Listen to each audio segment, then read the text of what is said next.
Greetings, everybody. Thank you for joining us today as we kick off the second day of AEFL Week. We have a wonderful session up ahead for you today, and I'd like to introduce our upcoming presenters. We have Lara Pastore and Nickie Nolting, Andy Semones, Carolyn Johnson, Claire Berger, Katie Walton, Shannon Ollis, and Rebecca Ellis joining us today. And at this time, I'd like to turn it over to Lara Pastore. Thank you very much. We are really excited to be here from Indiana, and I think we're going to have Claire Berger share our PowerPoint. Wonderful.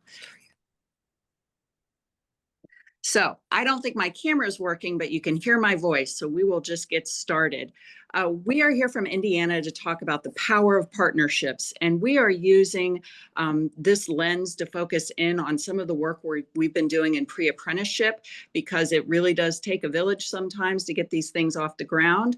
But there are several of us here. Let's go to the next slide.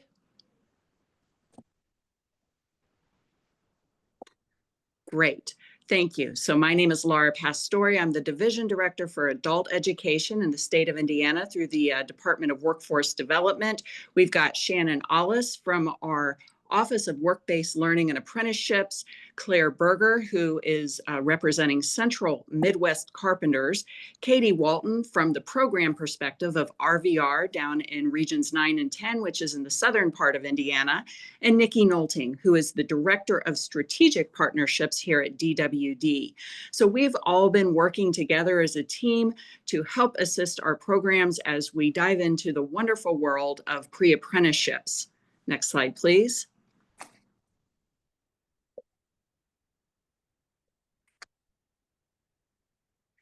Great. So we found an opportunity. Indiana has a really strong network of IET, integrated education and training classes throughout the state. And what we noticed over the past couple of years was a shift in those trainings more towards the skilled trades industry. So we saw a real uptick in our NCCER, core construction, our welding, and our HVAC. So we kind of were putting our thoughts together with our Office of Work-Based Learning and Apprenticeship, which is also co-housed at the Department of Workforce Development. And we really started looking at our IET classes and how we could use those classes to expand opportunities into the world of apprenticeship. Apprenticeship is a really big priority in Indiana right now, and we were really trying to see all the different angles we could approach it from. And what we found after talking together as a group is there was opportunity in the pre-apprenticeship space, which I don't know about all of you. I wasn't even sure what the pre-apprenticeship space was before we really started having these conversations. So most people are familiar with apprenticeship, but pre-apprenticeship is really this unique kind of bridge between what we would consider some introductory trainings and then into the more structured world of apprenticeships. Next slide, please.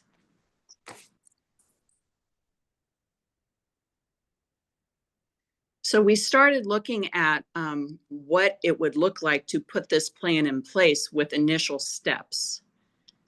And I think we're still on the opportunity slide.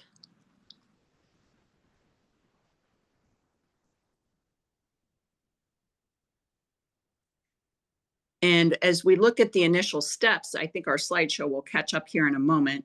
The first step was figuring out what the preferred outcome was at the state level.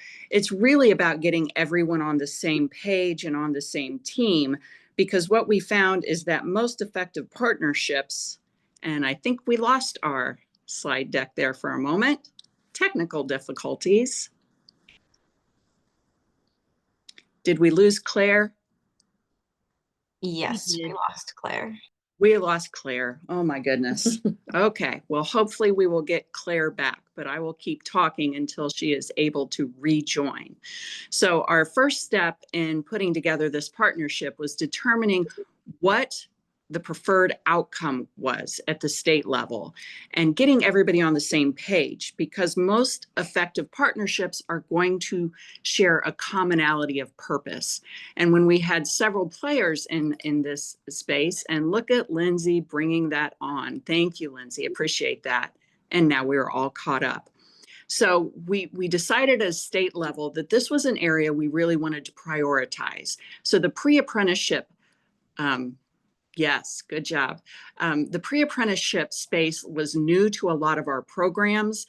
And so at the state level, our role was really to facilitate communication and figure out how to put some structure and framework in place. So we identified which trainings would best fit the model of apprenticeships, which ones had the most connection to apprenticeships. And then we found a champion, and our champion is on the call with us today, Katie Walton from RVR. But we found that program that was willing to go out there and be an early adopter and act as a model. So that was really key in getting this into place. And then as we started building this, we kept that pre-apprenticeship partner in front of our programs as much as possible. So it wasn't just a one-time bring this information on and then, you know, hopefully the field picks it up. We had our pre-apprenticeship partner at our monthly statewide calls, at state level conferences, and at independent training sessions, because it's not a one and done. We had to keep getting this information out there because, like I said, this was a little bit of a stretch for our programs. So we had to lean into our partners. And I am going to get out of the way now and let our partner from our Office of Work-Based Learning and Apprenticeship take over. And Shannon, as we go to the next slide, it will be all you. So I will turn that over to Shannon now. Good afternoon, good morning, everybody. Can we hear me better now? I am not sure if you guys are hearing me at the moment, but I'm going to go ahead and continue on. Thank you, somebody, for letting me know. All right, so as Lara was stating, is like we were looking for that partnership and building the process and the programs out to really help replicate what RVR was able to get in and be those proverbial guinea pigs for in creating that process across the state. And go ahead and go to the next slide. When we looked at what was necessary, it was really important that we understood the product, we helped everybody understand the pathway, and then we also assisted in that connectivity of partnership. And we came through and worked with adult education across the state and created various guides and toolkits that would be able to be picked up at the ground level and have an individual director be able to understand how these programs could work for them and their IETs, WEIs, going from a basic training to a work-based learning pre-apprenticeship program. What you're seeing in front of you now are just two examples of the guides that we've been able to create. The first one is a basic across the board. Make sure everybody understands what pre-apprenticeship is and how it could benefit them in their programs. And then very specifically, that training partner, in this case, adult education, taking your program, understanding that IET, how to fit the puzzle pieces, making sure that it fit our platform across the state for what a certified pre-apprenticeship program was. Next slide.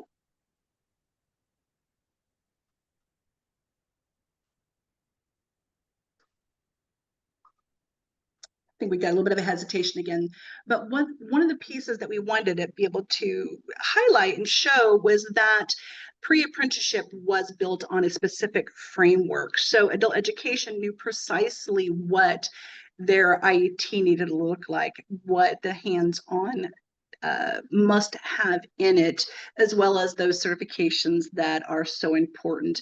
But we were able to provide that pathway so that they could replicate it. They could take it from one IET and they could bring that process through any other IET because the overarching program would not change. Another item that we wanted to make sure that we provided those that were in the build process or in the manage process of a program was to be able to connect the partners across the state and have it very visible to where an individual would be able to do a little research and find who their partners in their areas were. On our state website, we have a interactive map that shows exactly where all the registered apprenticeship programs are, who they are, and what those programs are in. It shows as well those intermediaries that are there in these local areas to be able to assist any training provider, any employer through the process of pre-apprenticeship, registered apprenticeship, and bring those connectors together. So being able to do just these items, just providing those tools and resources, helping everyone take the guesswork out of what a pre-apprenticeship program is, what it contains, and then how to actually begin having the conversations with those registered apprenticeship partners. On that piece, I'm going to go ahead and hand it back over. And I do believe Claire was next, Lara, but I'm not sure if she's back with us. I did see Claire had joined. I think we're a few slides behind on the PowerPoint. Yes, that shows the map that Shannon was just talking about, which is a great interactive feature. And it'll be available in the slide deck when that comes out. Claire, are you able to unmute with us right now?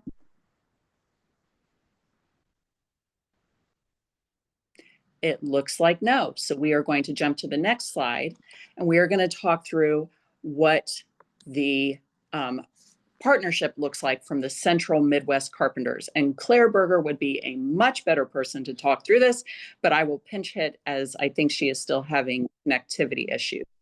So next slide, please.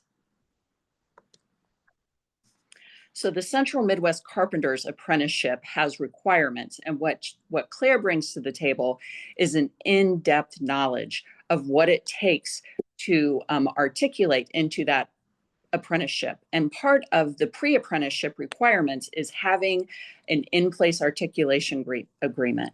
So their aspect of the partnership over at Central Midwest Carpenters is really being that expert in what an apprenticeship looks like and setting the students up for success as they enter the pre-apprenticeship stage. So the articulation agreements are written between the adult ed locations and the Carpenters Midwest Union. It's an acknowledgement that the IET and the certified pre-apprenticeship requirements are all understood by all the parties involved. It offers direct entry into an apprenticeship for any person fulfilling the written training and meeting the eligibility requirements. And it clearly outlines the roles of all parties. And like I said, this was a little bit of a stretch for some of our programs to transition from an IET into that pre-apprenticeship and then understanding what the apprenticeship involved. So having that industry partner is really critical to making sure that everything continues on and is smooth and seamless for the student. Next slide, please. This is just an example of the articulation agreement.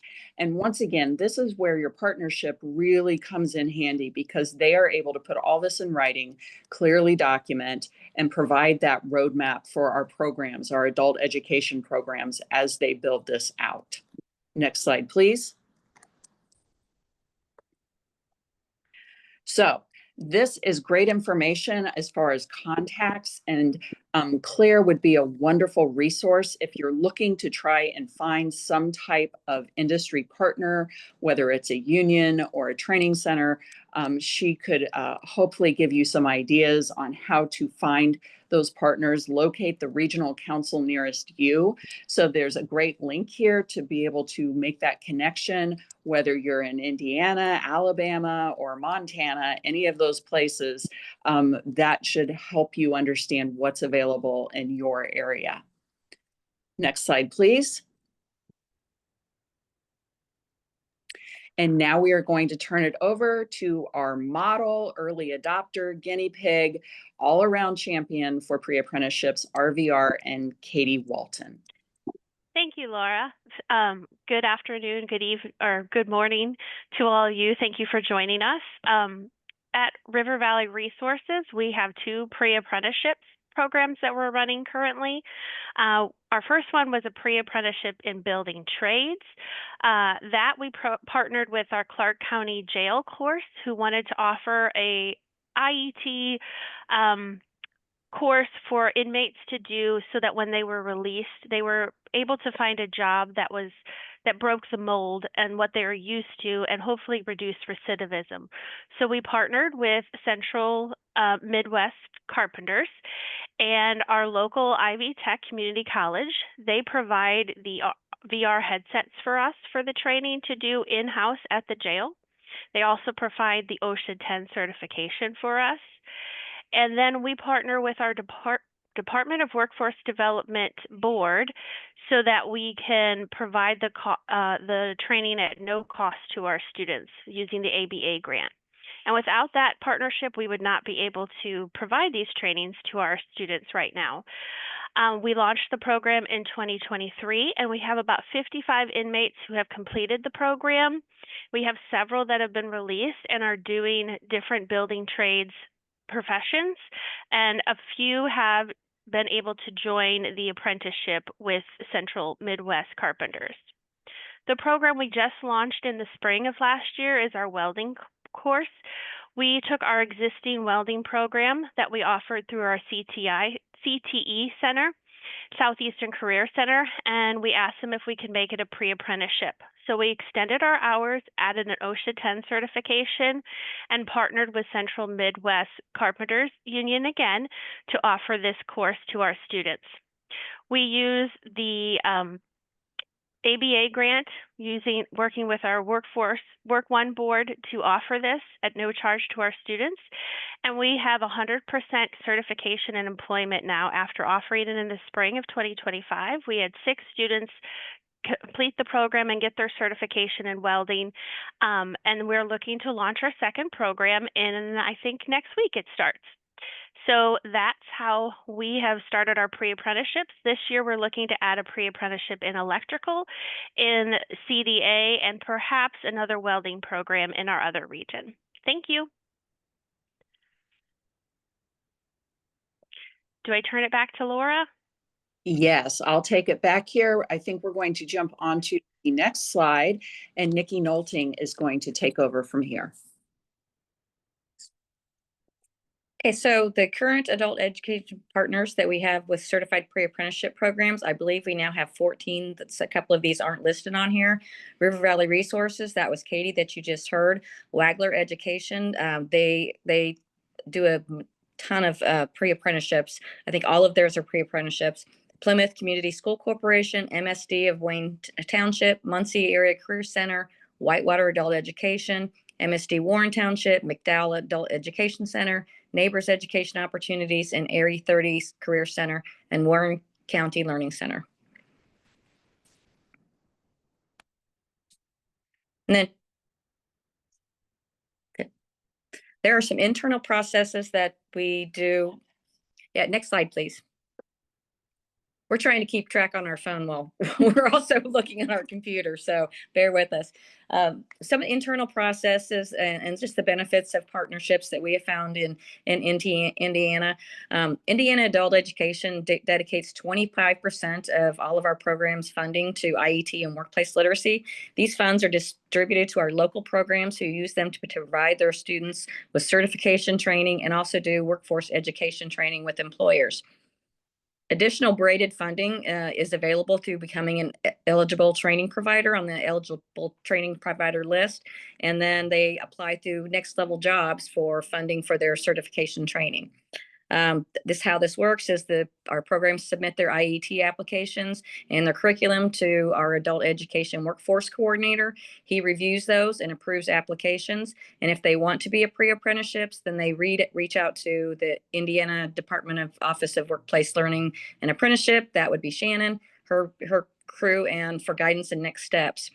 And then again, programs must have an articulation agreement with an employer partner to qualify converting an IET to a pre-apprenticeship. And this could be training providers, apprenticeship training providers such as the Carpenters Union and other employers. And then one of our key initiatives that we have done the last couple of years that kind of connects all of these pieces together is we have an Indiana mentorship project with Rob Moore, who was an Indiana local program director for many years. And so Rob travels across the state of Indiana, meeting with new and veteran directors. He does a great job of connecting all the necessary partners to get pre-apprenticeships and IETs off the ground. And just lastly, benefits to our programs. Again, opportunities for additional funding, braiding lots of different fundings.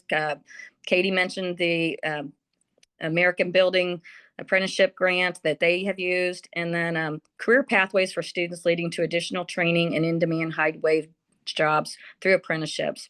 And then again, increased partnerships with employers and labor unions. And then for us in Indiana, this is very important because this has been a big focus of our governor, that greater visibility and value as training providers to our legislators and our stakeholders. And then, as we said, IETs are easily adapted to other pre-apprenticeships. And our next one that we are looking at is the Child Development Associate, turning that into a pre-apprenticeship. And then lastly, I just want to say our adult education providers are true partners to each other. We have regional as well as statewide meetings every month where they share resources, training opportunities, and best practices. And that spirit of collaboration is what makes adult education in Indiana work. Thank you, Nickie. I think the next slide wraps up our presentation.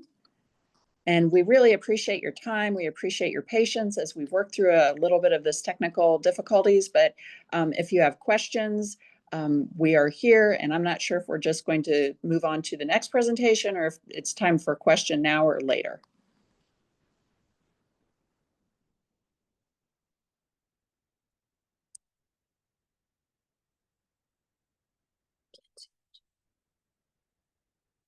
I don't think we can see the chat. So if someone could give us a heads up on maybe it's. Don't see questions. So I'd say let's go ahead and we'll let Rebecca's team go. Wonderful. Thank you. Thank you. All right, thank you. That was great to learn about pre-apprenticeships. Can you all see and hear me? I just want to make sure.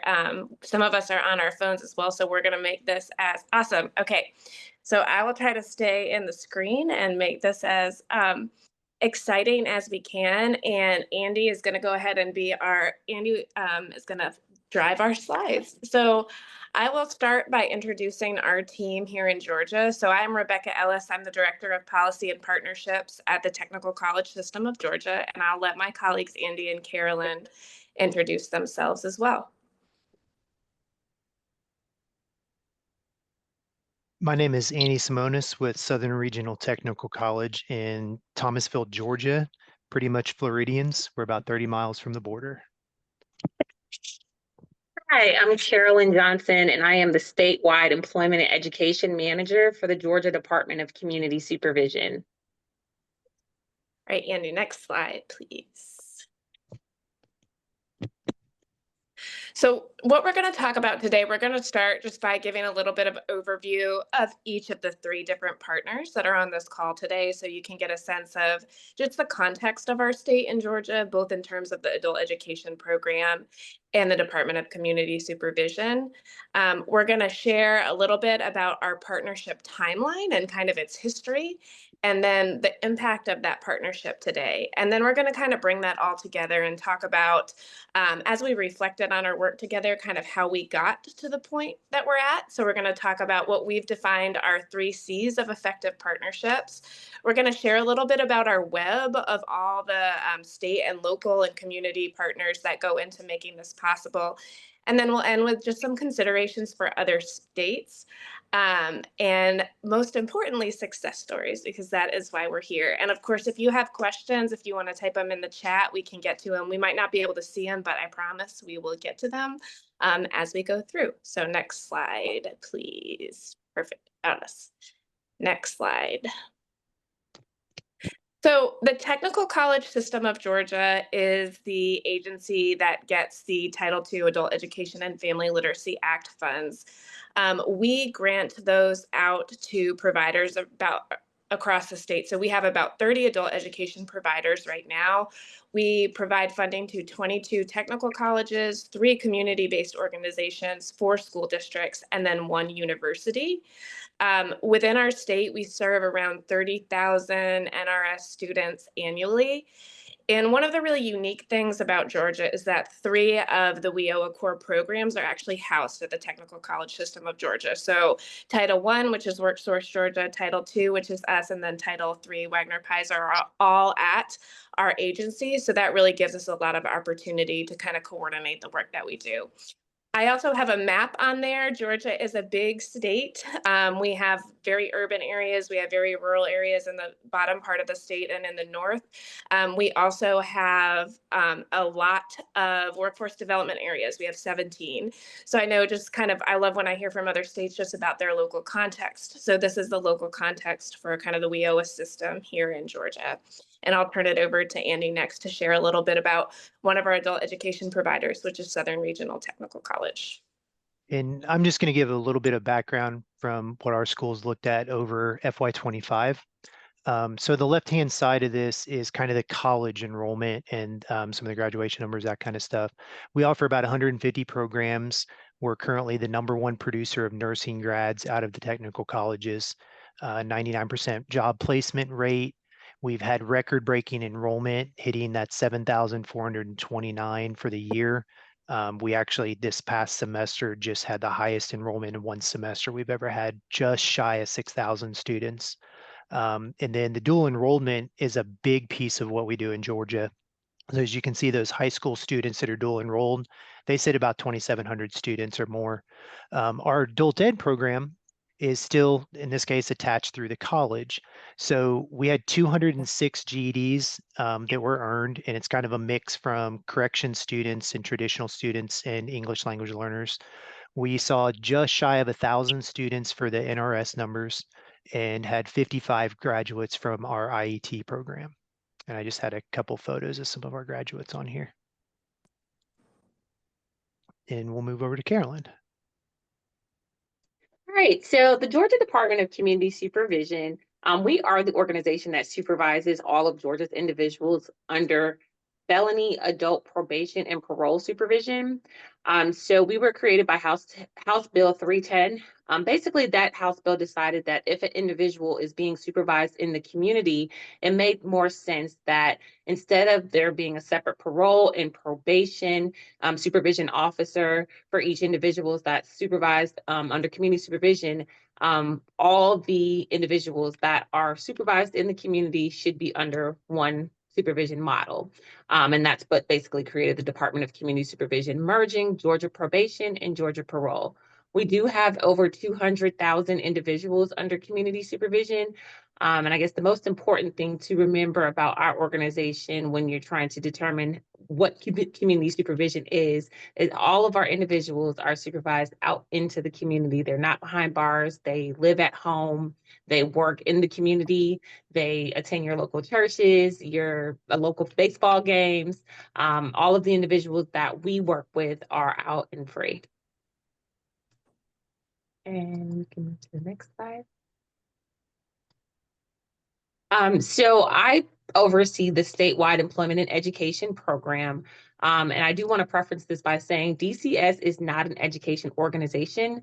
We have implemented educational support services by partnering with the Technical College System of Georgia by referring students to their educational programming. So all of the things that you see listed here that we provide support with, DCS is basically providing criminal justice individuals with access to certification yielding programs that lead to meaningful and career tracked employment. So utilizing TCSG and their services, we're able to connect our individuals who are under community supervision to all of these programs.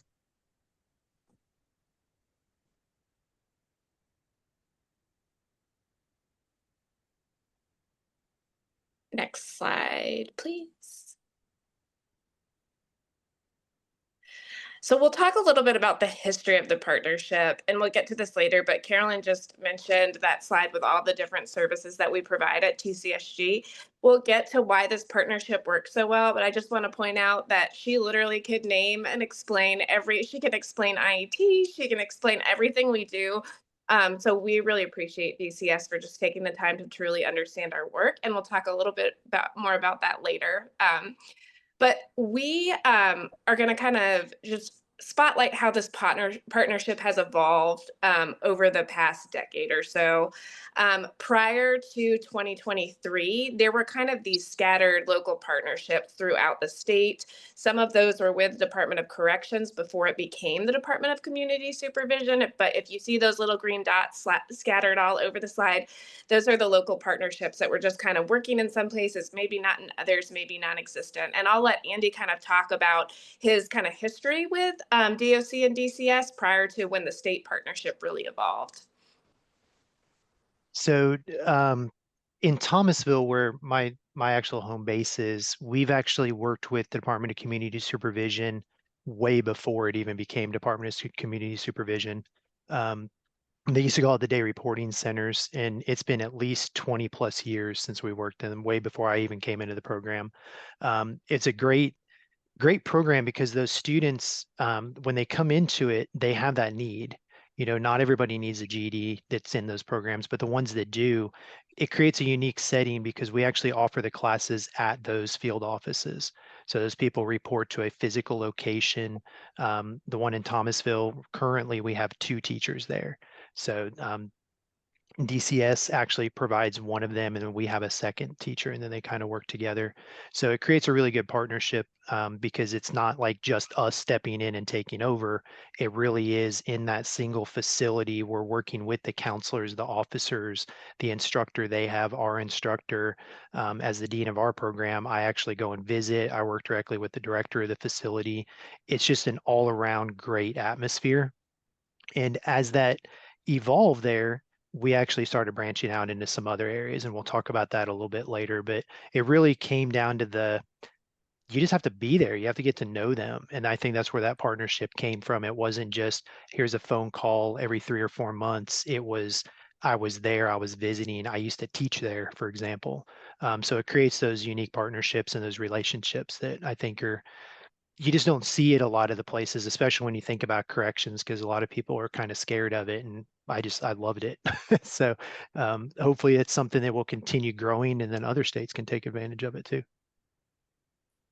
Carolyn? Yeah.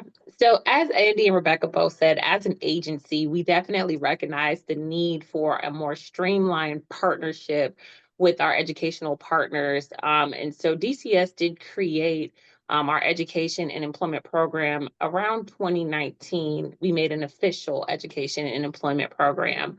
But at that time, the program was specifically placed in our day reporting centers, which kind of had all of our counseling programs. Our students that were in those day reporting centers were specifically dealing with substance abuse issues and mental illness.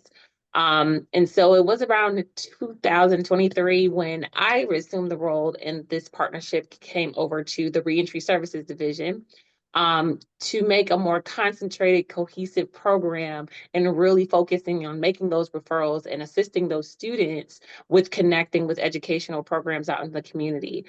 So it was at that time that we truly formed a real partnership with TCSG as a whole and not have those individual pockets of educational training. And I'll let Rebecca talk more about that. Yeah, so I also started this role at the Technical College System of Georgia in 2023, and part of this role specifically was partnership. So it was perfect timing because Carolyn had already kind of started to understand our work, and we were able to connect just at the state level. And because we knew it was working so well already in some local areas, like in Thomasville, as Andy just talked about, we knew that there was potential to really think about how do we replicate kind of what's happening there, and how do we build better structures and systems for this work across the state? Because it's one thing, like as a kind of the oversight agency, to say we have a really strong program here and a really strong program here and a really strong program here. But when we think about all the 200,000 individuals that Carolyn just mentioned, some of those might not need a GED or our services, but many do, then how do we really make it so that everyone knows kind of where to get connected? So in 2024, we just established an intergovernmental MOU at the state level that kind of covers the agreement for all of our adult education programs. We also worked on establishing just better referral system. We established monthly meetings. So Carolyn and I meet every month along with our instructional services team just to talk about what's going on, what things are going well, where there may be areas of the state that need a little bit more support. And so we established just this kind of ongoing communication. And in those meetings too, we've just learned, I think, so much about each other's agencies, and that really allows us to help our programs and make this work really possible. We've also had Carolyn come to our conferences, to our program administrator meetings, to share more and more about what's available. And so she's just been in front of all of our programs so many times. And now it's like DCS is the first partner that comes to mind for anyone, I think, when we start to talk about this work. So it's just within the past 2 years, I think we've made a ton of progress. And we've really established, I think, kind of 2 goals that we're working towards. So one is to provide education, training, and other supportive services, which we'll talk about in a second, that help justice-involved individuals advance in their education and career. And then the other thing is to align and coordinate criminal justice education and training services systems to better serve Georgians. And this is some work we're working on now. It's not just Department of Community Supervision. It's also, we're trying to work with Department of Corrections, with the Council of Accountability Court judges to pull in our WIOA core partners and really think about when we're trying to help individuals that maybe have a criminal background move into the workforce. Where is the state and where are our agency partnerships putting up barriers, and how can we move those, or how can we strengthen those so that it's easier for someone to kind of get the education and training they need and end up kind of with a great job. And I will share this slide. We don't have the best data sharing agreement yet. So this is the data we have currently. We're working on that. But we have started, if you can go to the next slide, Andy, yeah. So we started to track referrals just from Department of Community Supervision to our adult education programs from the timing kind of when that MOU was established. And between last year and this year, last year we had 91 referrals across the state to our programs, and this year we had 663. To our programs. And so I think that really does speak just to the power of, I think, just simple communication and simple messaging and understanding each other. But I'll let Carolyn add on to that because I know she was just a huge part in making this happen. Thank you. So one thing that we did recognize in establishing our partnership with TCSG is that we needed a true process in which we were intentional about making those referrals and supporting those students that we were referring. So we do have various ways that we identify those students. So we do have an in-house assessment that we do that determines educational need. We have referrals that come from our officers. We have counselors through our agency that makes referrals for students. We have what we call community coordinators, which I'll tell you guys a little bit more about a little later in the presentation. We invite the Technical College System of Georgia to come to our DCS resource event to do their own recruitment and to share what programs are available for students. We also do overviews at our intakes. So the minute somebody is released from incarceration, we give them that opportunity to say, hey, we're back out. We're working on, getting our workforce, get back in the workforce. So giving them the opportunity in multiple different ways to connect with higher education. The process is simple. We identify the students. We do an in-house referral. We have our regional reentry managers contact those individuals to work hand in hand with them in connecting those students to the local technical colleges. Then we notify the technical college to say, hey, we've identified these students. They're just as impacted, but they need help too. So we make that connection for them to kind of help them make it through the process and not be, nervous about going back to school or whatever crosses their mind when they come out, and trying to connect back into the institutions. And then the student receives orientation information, and we're able to do that smooth handoff in which the student is able to go on to go attain their education. Yeah, and I'll just add to that too, that that's been the power of the monthly meetings, because as any of you who work at the state level can imagine, some programs like they jump with it, they run with it, and they know right away to do it, and then others might be a little hesitant or a little bit confused. And so that way we've been able to really tailor kind of the technical assistance we provide and the support we provide to programs, and making sure that the excellent referral process that DCS has established can work kind of in every area, and that programs can get access, or students can get access to the services they need. All right, next slide, please. Oh, and Andy's going to talk a little bit kind of about the impact of this partnership currently at the local level. Yeah, so our fiscal year 2025 numbers, we work specifically with two day reporting centers, or the Department of Community Supervision. So it's the Thomasville area and then the Tifton area. And we also have a third called the Pastore district, but they have like a field office, but there's not like a physical location. It's in a very rural part of Southwest Georgia. So those students that are referred in there actually attend the classes we have in those locations. One of the things in Georgia, we do everything we can to provide at least one site in every county. So, but our numbers last year, we served 88 students that were referred to us.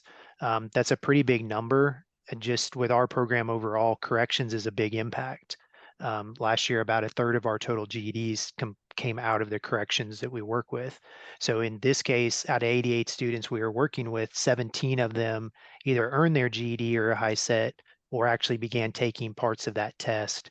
It's common as they kind of progress through that, they may pass 2 or 3 parts of the tests, and then once they kind of graduate out from the Department of Community Supervision, all the different things they do, they'll come to our physical classes wherever they're at. So it's a good transition from there too.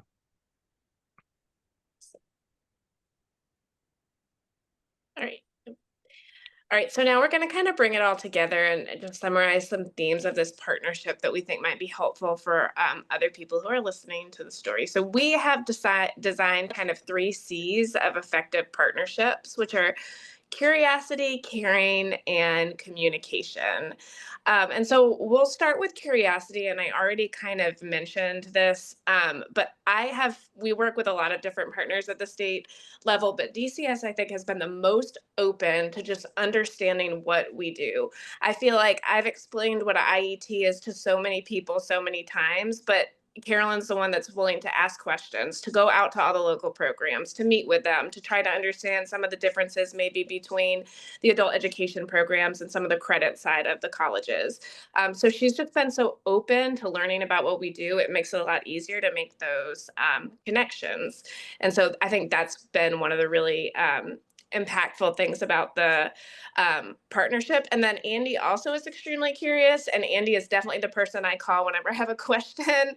So there's just a lot of kind of curiosity and willingness to learn about kind of the local context and individuals' work. And I'll let Andy and Carolyn jump into on curiosity before we move to caring if they have anything to add. One thing I wanted to share about curiosity, when I first met Rebecca, she was very, very curious about how students matriculate through the process of coming out, being under supervision, and then connecting back with educational opportunities. So one thing we were able to do, which was super cool, was we did have the opportunity to do an ride along, in which Rebecca. We have a picture. Yeah, next slide, Andy, while she talks. There you go. Okay, go ahead. The ride along allowed Rebecca to see firsthand how the student comes out of the system, connects with their officer. She had the opportunity to see their living conditions, learn about some of the obligations and how the community supervision officer works with that individual to make sure that they have all of the other supportive services they need while trying to obtain their education, as well as stay on track with all of the conditions of their supervision. So just kind of knowing that this isn't your traditional student, we don't treat them differently, but they do incur other things that when they're justice impacted makes it a little bit more difficult when working with that student sometimes. So it was great to have Rebecca join in with us to do that. And it was a great day, and I learned a lot too. So it was great just to get out and talk to students and talk to people and understand their needs. I think that's helped us kind of as a system come together and think about where can we each pitch in to make sure students are successful. And then, so the next one is caring. And I think when we're talking about this population specifically, it's so important. You kind of think whatever you want, but altogether, I would say everyone at the technical college system and our local programs really do care about this reentry process and have just this foundational belief that our students can succeed. And that is our responsibility to try to help to remove some of those barriers. And so there was an instance recently that came up with a student, and I'll let Andy kind of talk about how we were able to kind of come together to help that student through this.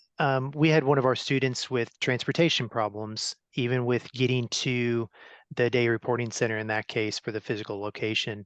But as part of our federal grant, we were allowed to actually help pay for transportation. So it worked out really good when it came to getting that student to class. This past year, we were kind of piloting a program working with a local carrier that actually covers all 11 of our counties, ironically. But it works pretty good because they can set that up and then we actually get billed once a month for the different students. But in this case, we never really thought about trying to link it with the Department of Community Supervision, the day reporting center piece. So once that instructor came to me and was like, hey, the student really needs this, they're really struggling. They're only able to get there when it comes to their court related stuff. But when it came to our GED classes, they just couldn't do it. So it was pretty easy. We reached out. This is again where those partnerships come in so that we were able to work with that local center on, can we kind of adjust the classes, because those buses, they kind of vary when they can come based on whatever their schedules are.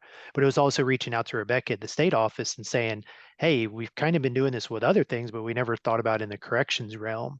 And obviously it's not a problem. So it was really good. And that student's still attending classes and has actually passed part of the GED. So. Awesome. And I think that student had a housing need as well too. And because the program had called me, I was able to communicate that with DCS to see if the student might be interested in some housing resources as well. And it was just such a good example of people feel like wanting to do absolutely everything they could for the student. But I think also just really, we'll talk about communication in a second, of just making sure that those lines of communication are just wide open. So people are not afraid to ask questions. Students aren't afraid to talk to their instructors. So we can really make sure everyone gets what they need. I think when these things are not at the forefront, it's when we lose kind of our most vulnerable students, or students who are just experiencing too much friction. And so there are so many days with a partnership with DCS that I think like there are kind of 2 state agencies in all of our local programs that are here kind of to make sure that students are supported. And when there's that many people just in someone's corner, I think it really helps people to be successful. And I just wanted to throw one more thing in, Rebecca, too, that Yeah. with the caring piece, I think it's important for the students, especially in this case. I think a lot of times they think we see them as a number.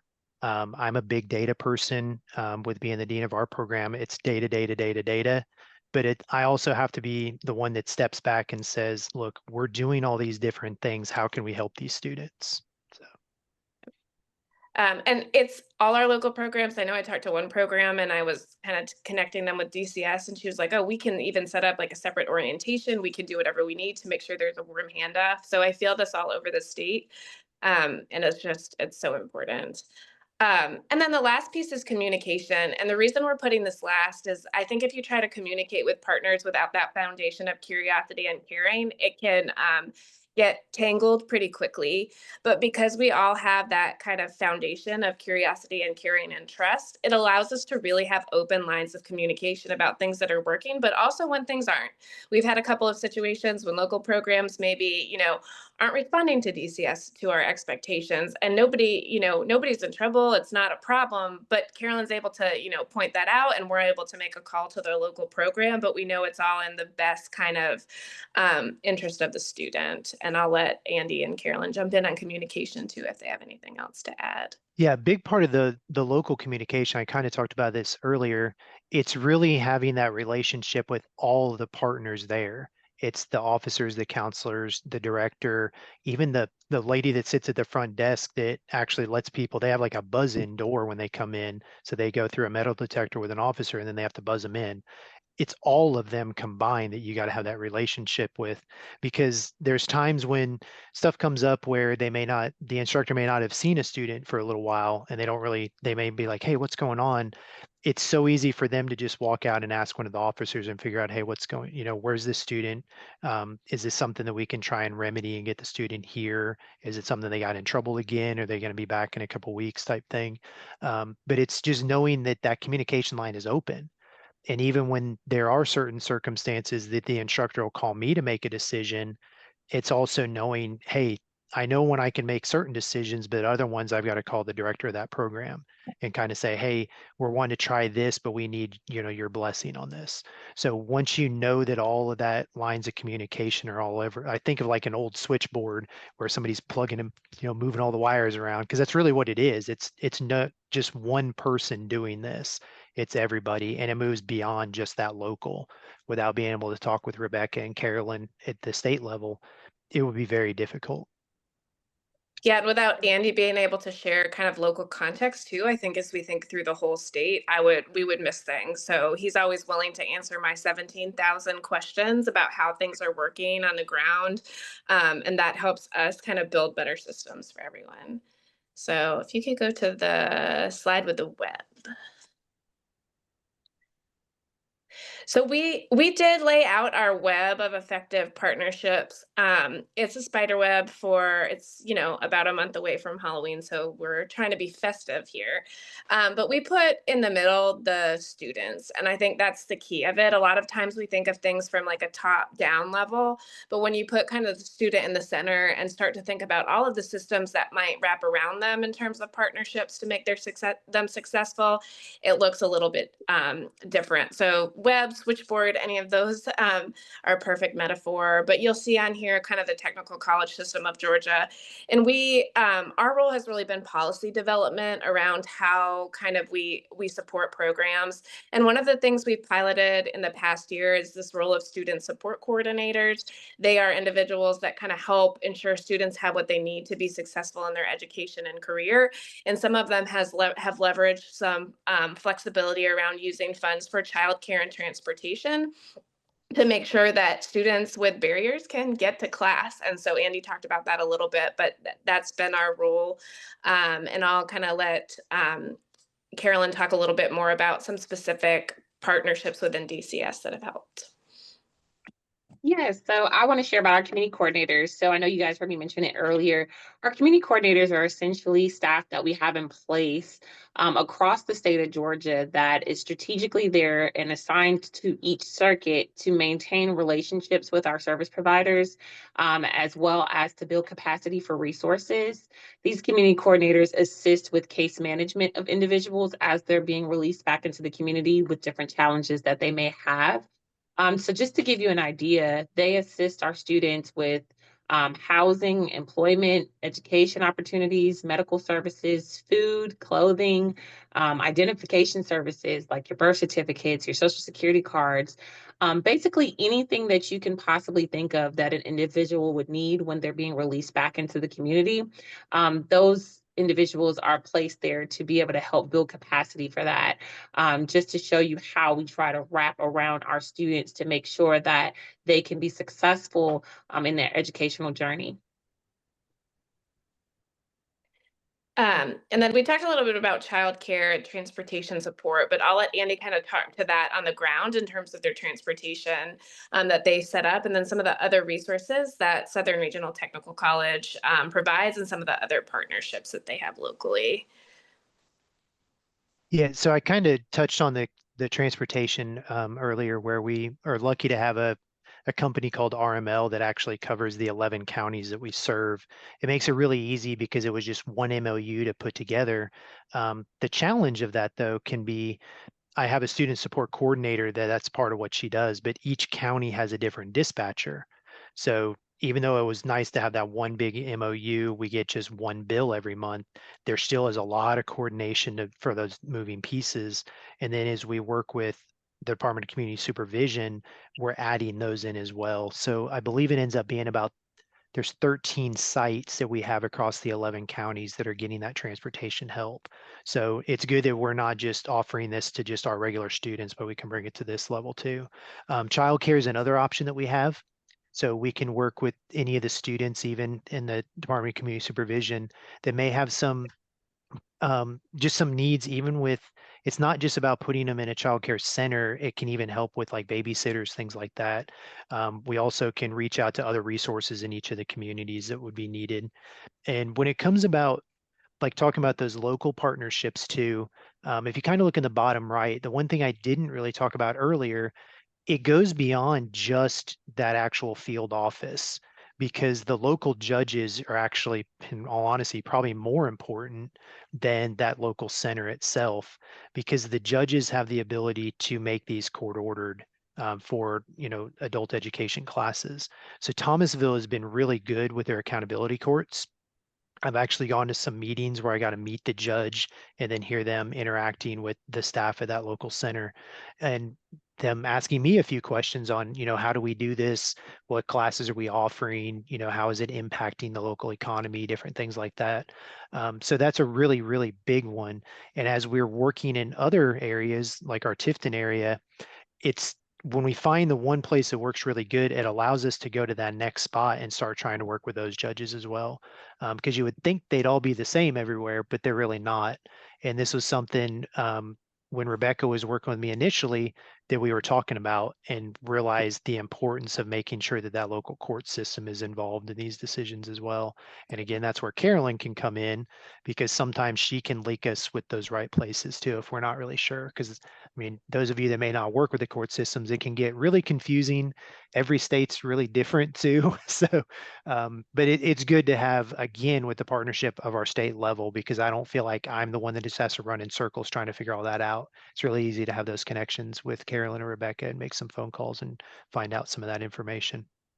And actually, like, kind of because of that feedback from Andy, actually this week we were able to send individuals to the Council of Accountability Court Justices conference to share some information about the work we were doing.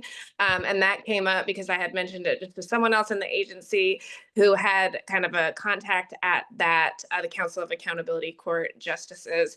So I think that's the other thing that I've learned in kind of doing this partnership work, is sometimes I just feel like I'm saying the same thing over and over again, the same idea over and over again, and eventually something just clicks and it starts to open doors and the web just expands. Because we might kind of experience these as like siloed systems, but students don't. You know, a student might be involved in the accountability court. They have a child that needs childcare. They're going to the day reporting center for other things. And so if we kind of can function around like how is a student's experience of all these partners working together and make things as streamlined as possible, it really makes a difference. So next slide. So Andy's just going to share with us some just kind of barriers and considerations for other states when we think about students and reentry. So I know when you talk about adult ed, everybody talks about barriers, and with regular students, it's usually kind of that same stuff, but it's a little bit different when you start working with corrections, and it's even more different when you're working with the Department of Community Supervision, because we run into transiency problems. They're just sometimes in and out, and it can be hard to keep up with that. Even though you have really, really good constant communication, there's still a lot of moving pieces within these field offices. You know, these students they're going to court here, they're having drug tests there, they're doing these classes, like motivational for change and some of the other things. So it's like it seems like chaos, but it's all constructive. But it's really interesting too, because sometimes they get transferred, even though they may live in that area. There's something else that they need from one of the other field offices in our area. So we have one in Valdosta that's about 45 minutes away, and it seems like every once in a while there's a few of the students that get transferred over there. So it becomes, again, that constant communication on, hey, is that student really moved? So then we can try to, from my end, work with it's a different area when it comes to adult ed. So I can call the director of that program and say, hey, I just want you to know I've got these couple students we had, and now they kind of moved into your area, so that they know that they can reach out and try to work with them. Because again, sometimes it is about numbers for your program, but at the same time, we're more worried about that student and making sure that that student's going to get served wherever they end up. Balancing responsibilities is also really a challenge when it comes to the students we're serving in these Department of Community Supervision. It's important to have flexible schedules. So we try to do where they have most of it's kind of morning, early afternoon classes.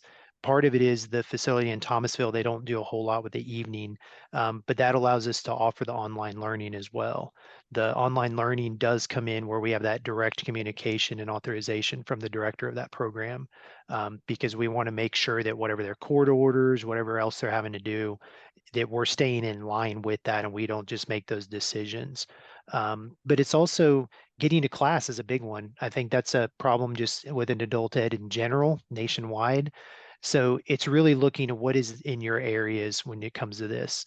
In our case, we have where we can do that transit bus service, maybe transportation vouchers, programs that are like in Atlanta, for example, they're going to have the subway, public bus. They've got a lot of other options, whereas we're so rural, it is very limited to that. But I know I've seen it too in some of the bigger cities. People even try to look into ways that you can do vouchers for things like Uber and Lyft. So I think there's a lot of things out there that you can have opportunities to just try to see how are these barriers going to impact the students that you're going to serve in the corrections world, because some may be similar, but there are other ones that are really a completely different challenge to work through. And then we will end with some success stories to end on a positive note and send you on your afternoon. Yep. So these are some students just over the last couple of years within the program that I serve. Jessica was actually our student of the year in FY23. So she actually attended back when I was still teaching. She was one of my students and she was really struggling, was kind of in and out and in and out. And then she finally stuck with it and then moved through, earned her GED. So the state of Georgia does, we call it the Eagle. That's our student of the year. So each program, we have a representative of an Eagle student, and then they actually compete along the way for a regional and eventually a state title. So Jessica was our representative for my college. Now she didn't advance any farther than that, but it was still amazing to put her front and center with news stuff. They did videos, all kinds of neat things where she was a part of that Department of Community Supervision. Moving to the right, Davis, he actually earned his GED. He was a student I taught. He really didn't want to be there, didn't want anything to do with it. And then finally one day it just clicked because I knew he was smart. So I was working with him. I'm like, man, you're smart. Why don't you just do this? And I guess one day he just woke up and was like, all right, I'm going to do this. And like 2 weeks later, he had his GED. So that was just about him getting his mind different. And I think a lot of that was the interaction from the Department of Community Supervision, because they get into those other classes like motivational for change. And I know Carolyn can there's other classes they do with anger management, different things. They link them to AA, other things. So I think as he got a little more into that, he started opening his eyes to what he needed to change. And he's a firefighter now. Lillian is actually a currently enrolled student. She's taken a couple parts of her GED, but she was just dual enrolled this semester, like 2 weeks ago, in the CNA program through our college. So that's another really good one that even in that case, these students are moving forward. And when we look at what our overall numbers for those of you that are data people, we had a record year last year earning 206 total GEDs. And if it wasn't for the students within the Department of Community Supervision, we wouldn't have met that goal. So it becomes kind of the whole thing where you can't silo all these little things you're trying to do. We got to bring them all together because all of it impacts our data overall. But like I said before, the data is not really all of it. It comes down to what you're doing with the students and the successes that they're having. And this is one reason I do it. I've been doing it for 17 years and I love it. So my heart's always been with corrections.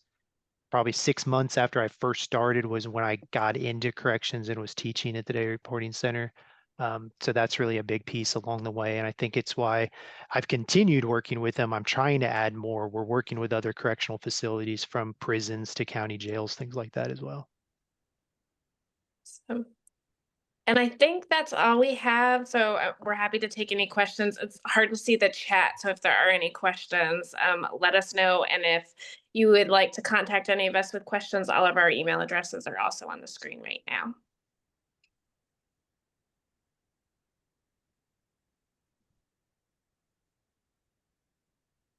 All right, I'm not seeing any questions at this time, and we are actually over time. So that is the end of the webinar. Thank you, everybody, for attending today, and thank you to all of our wonderful presenters. You all have a great day. Thank you.